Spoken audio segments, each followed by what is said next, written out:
Everyone, welcome back to my channel your Anjana. কেমন আছো তোমরা সবাই?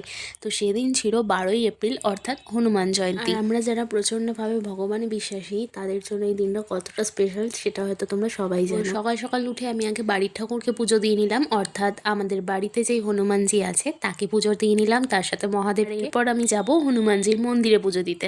আর যে কোনো হনুমানজির মন্দিরেই কিন্তু শিব ঠাকুর থাকে। ওনার জন্য একটু দুধ, গঙ্গা জল, ঘি, মধু, চিনি, তারপর কালো সব নিয়ে যাবো ভেবেছিলাম। তো সেভাবে আমি সব কিছু রেডিও করেছি। করতে করতে আমার ফোনে একটা নোটিফিকেশান আসে, আর সেটা হলো আমার ইউটিউব জার্নির নাকি 5 বছর পূর্ণ হয়েছে। কিন্তু সত্যি বলতে সেই নোটিফিকেশানটা দেখে আমার হাসি পেয়েছে, কারণ এই 5 বছরের জার্নিতে আমি 5 টাকাও এখান থেকে উপার্জন করতে পারিনি।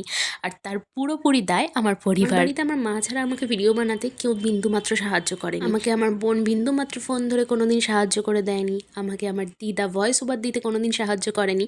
আর বাইরে বাইরে ঘুরে যখন আমি ফুড ব্লগ করে বেড়াতাম তখন আমার বাবা আমাকে সেটা করতে দেয়নি। ফলস্বরূপ আজ আমি এই 5 বছরের ইউটিউব জার্নি থেকে 1 টাকাও ইনকাম করতে পারি। এই মুহূর্তে আমি যে পরিস্থিতির মধ্যে দিয়ে যাচ্ছি সেখানে দাঁড়িয়েও কিন্তু তারা আমাকে বিন্দুমাত্র সাহায্য করছে না।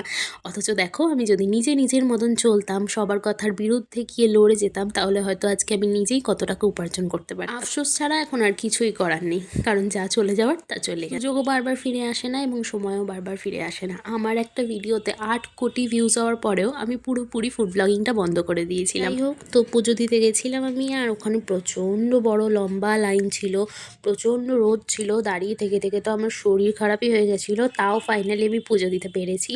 এরপর বাড়ি ফেরার পালা। আস্তে আস্তেও জানো তো এই কথাগুলোই ভাবছিলাম, যেগুলো আজকে আমি তোমাদের সাথে শেয়ার করলাম। ভাবতেও খারাপ লাগে যে যেই জিনিসটা আমি নিজে পছন্দ করতাম না, অর্থাৎ পারিবারিক জিনিস সোশ্যাল মিডিয়ায় আনা, সেটাই এখন আমাকে করতে হচ্ছে, কারণ আমার দেওয়ালে একদম পিঠ ঠেকে গেছে। বিশ্বাস করো, ছেলে মেয়েকে না কখনো কখনো বিশ্বাসও করতে হয়। তারা যে সবসময় খারাপ কাজটাই করবে এটাই প্রথমে ভেবে নিতে হয় না। তো বাড়ি এসে একটা ওআরএস খেয়ে নিলাম প্রথমেই, তারপর বেশ কিছুক্ষণ রেস্ট নেওয়ার পরে এখন বিকেলে আবার রেডি হয়ে গেছি, যাবো আমাদের পাশের এক মন্দিরে, যেখানে খুব সুন্দর করে পুজো হচ্ছিল। আর ওখান থেকে না খিচুড়ি ভোগ প্রসাদও দিয়েছি। ভোগের খিচুড়ির যে কি ভীষণ স্বাদ, কি অমৃতর মতো খেতে, এটা শুধুমাত্র যারা যারা খেয়েছে তারাই জানবে, তাই না বলো? টাটা।